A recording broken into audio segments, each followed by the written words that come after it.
Rightio, so here we go, some kind of guide I guess. We've got this car and got this track and we've got to try and figure out how to get around it. I guess it's quite a doozy. We can tell you that for sure. Anyway, what we've got to do here is survive really. Got a race here, it's a 90-minute race and it's going to be dark too, so it's going to be torture, but we'll persist. And I've put a few hours in so I can share a few hints and tips, help you along the way if you're struggling. Maybe find a few more seconds in there. Maybe if you're doing alright you still might be able to benefit from some of the tips and tricks I've found along the way. You might even have something for me, who knows.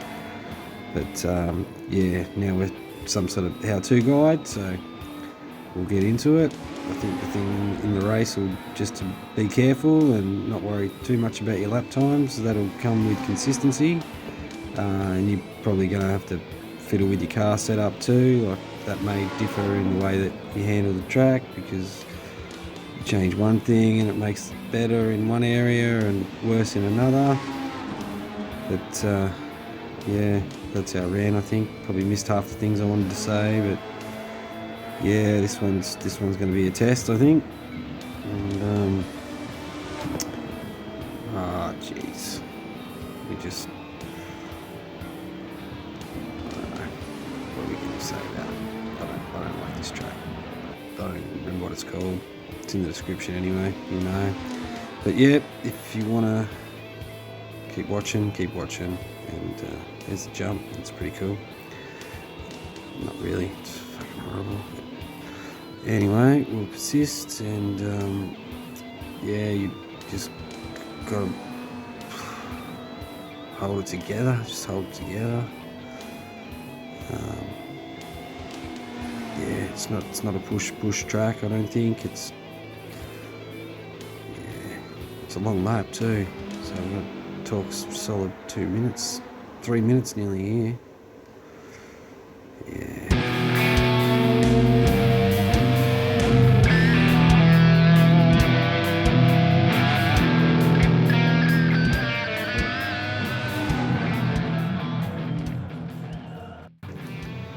Watch out for the cones at the end of the straight here. It's gnarly. Anyway, all sorts of stuff like that happens on this track. But that's not the lap we're showing today, that's just a bit of an incident. But the track limits on this track are a nightmare too. And yeah, I'll repeat again, you just got to get around it, stay on track. It's not going to be any fun. Stop-go penalties if you get too many incidents. Blah, blah, blah, blah, blah. Anyway, it takes too long for this lap to end. I think I'll chuck us in the cockpit and we'll get into it, eh? First corner is probably one of the easier corners. Most important thing is get a good exit, really. So yeah, let's work out how to do the entry, and that'll get us a good exit. There's a bunch of hoo-has and doodabs to negotiate here, but try and get yourself lined up so you're in a good spot for here. So now you get yourself lined up, you need to brake down to third gear. Do it after you go over the crest, otherwise if you do it before it, you're just going to lock the brakes up and it's going to be into the wall. You've got a compression there too, so that's going to aid in your braking, so you can brake sort of reasonably late-ish, but try and get on a little bit soft, I'd say, just to, and then trail it in and get it turned in and get on the power early.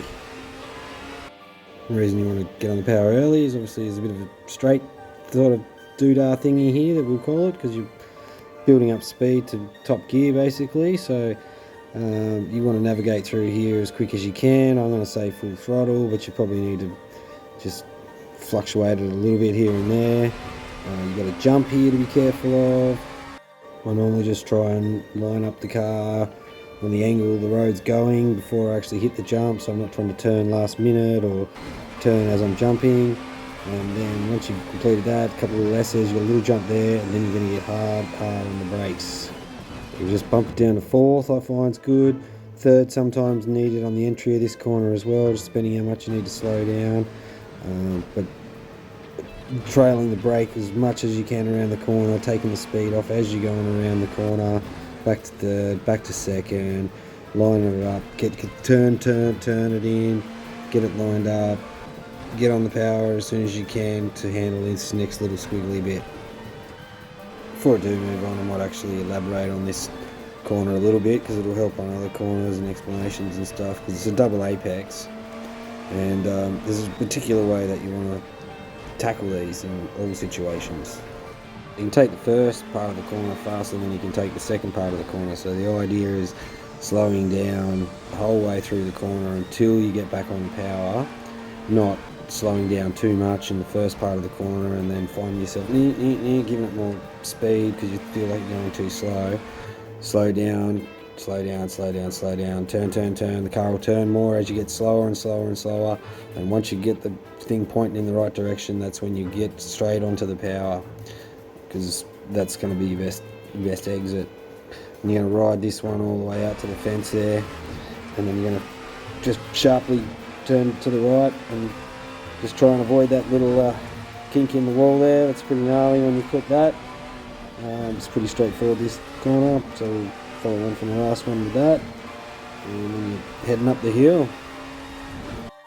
Kind of found it a bit tricky to find a good reference for this corner to brake, and I ended up settling on the little hut that appears just over the crest, but that's from my view perspective when I'm driving, not this one that I've slightly slid back, or probably your particular driving view. But anyway, I digress. So when you do find your braking point, it's obviously at the top of the hill, but just careful on the brakes. It's really bumpy into this corner, so get on the brakes, get it turned in, down 2 gears I normally go, and get on the power early so you can set yourself up to line this corner up. But you're going flat out, but you can probably lift a little bit because you want to set yourself up into this corner. This corner is not too tricky, but it is kind of tricky depending on how you exit this previous corner. You just, as soon as you're getting through that corner, you want to just get on the brakes a bit gently. Normally knock it back 1 gear, I think, to 4th, maybe 3rd, and yeah, same thing. Doesn't want to turn here too much, too easily, but if you can get it rotating on your trail brake, just get it pointed and get back on the power again. And yeah, always exits, entries and exits. But yeah, then you got this corner, which is pretty gnarly, especially under cold tyres. Definitely don't want to miss your brake marker here. I'm normally looking on the line, just kinks off to the left on an alternate track, and before that line, like that, you hit that line, it's too late. I think we're in 3rd here, so we kick it back to 2nd, take the first double apex, so you're taking the first one, you're still taking off speed, and you're trying to get on power mid-corner. To be honest here, I'm not the best at this corner, but I just make it work. Sometimes at mid-corner, when you're at your slowest point, you most rotation, or you need more rotation, just put it into first. But just if you go to first, just gently out of it. You don't want to spin the front wheels. Probably even short shift out of it, I think, is the way I've done it when I end up in first there. But yeah, really tricky corner, really brutal on the track limits too, so make sure you keep it on the black stuff. You get a couple of tyres on that grass, or even that little gravel strips that's around there, you're just going to get penalised for it. So yeah, slow is fast around that corner really. It's a slow corner, take it slow, push it as much as you want, but track limits. Righto, next corner. We must be about halfway around the track now. We've made it. So braking point on this one's a bit tricky. I kind of use those trees on the right, sort of as they're disappearing past my pillar there. That's where I'm getting on the brake down to first, getting on the power as early as you can, getting the car turned in nice, and just easing on the power on the exit of this one, just so you're not spinning the wheels up. And yeah, fire it up there as quick as you can to line up for this one. So yeah, this one's a bit of a tricky one, but it's kind of rewarding if you get it right. Breaking, sort of, there's a building there on the left, just around there before the fence though. Like, yeah, it's pretty hard to find maker markers on this track, but knock it back one gear, another double apex here. You want to, you know, turn in earlier than you think on this one to get it turned in, and keep slowly turning, let it run into the outside of the first apex, and then you're in the real apex where you're really turning, and looking for the cones on the exit there. Once you can see where you're going, get on the power, get it out of there.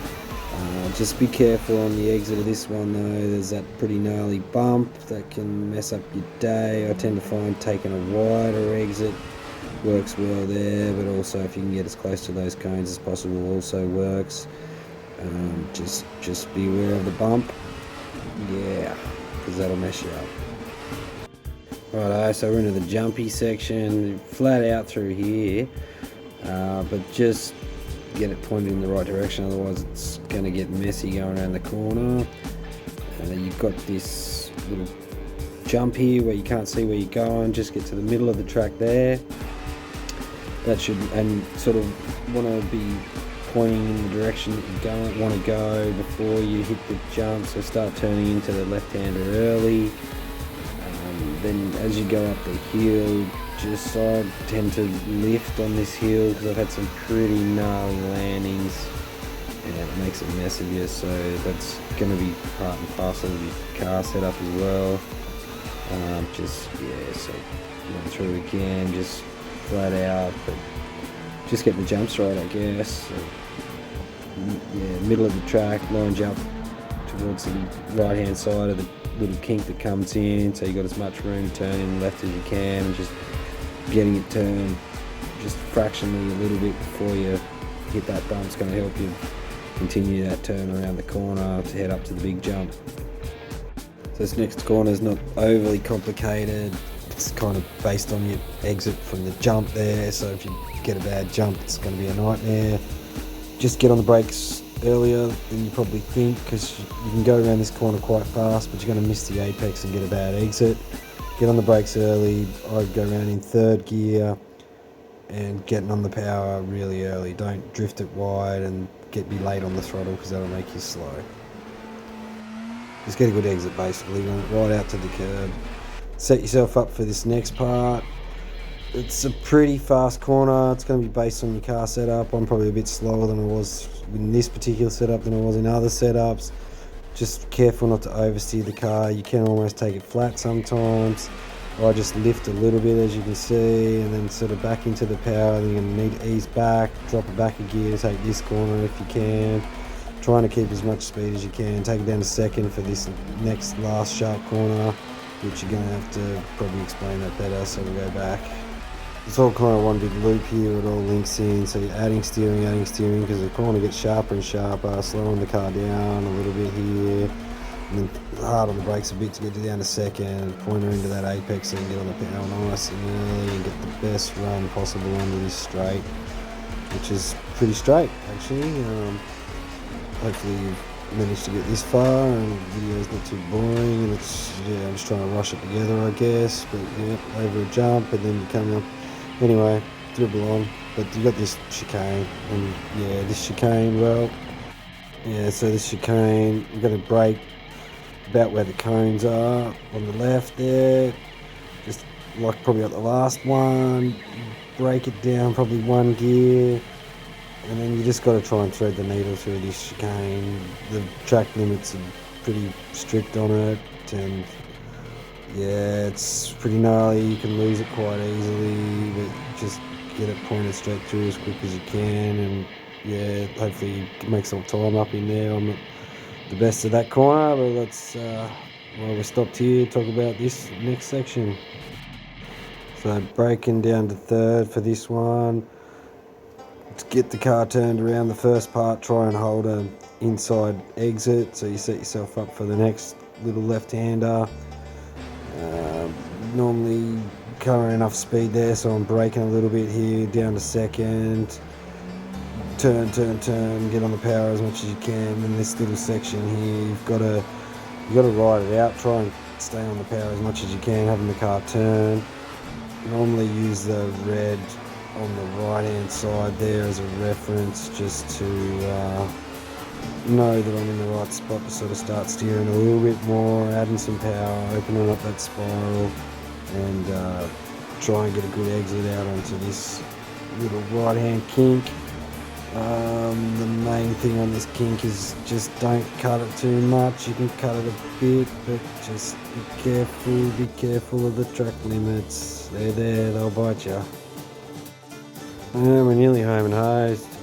This last little section, it's not too tricky, but it is. It'll make a mess of you if you don't get it right.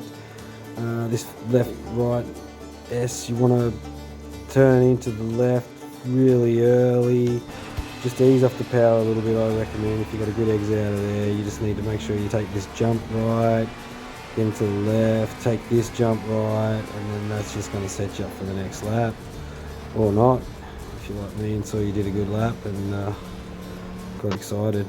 But that should do for this one, I think, and we'll just now roll with a full hot lap, I think. And other than that, we'll see you Friday night, and yeah, see how this goes. It's a long one, it's a tough one.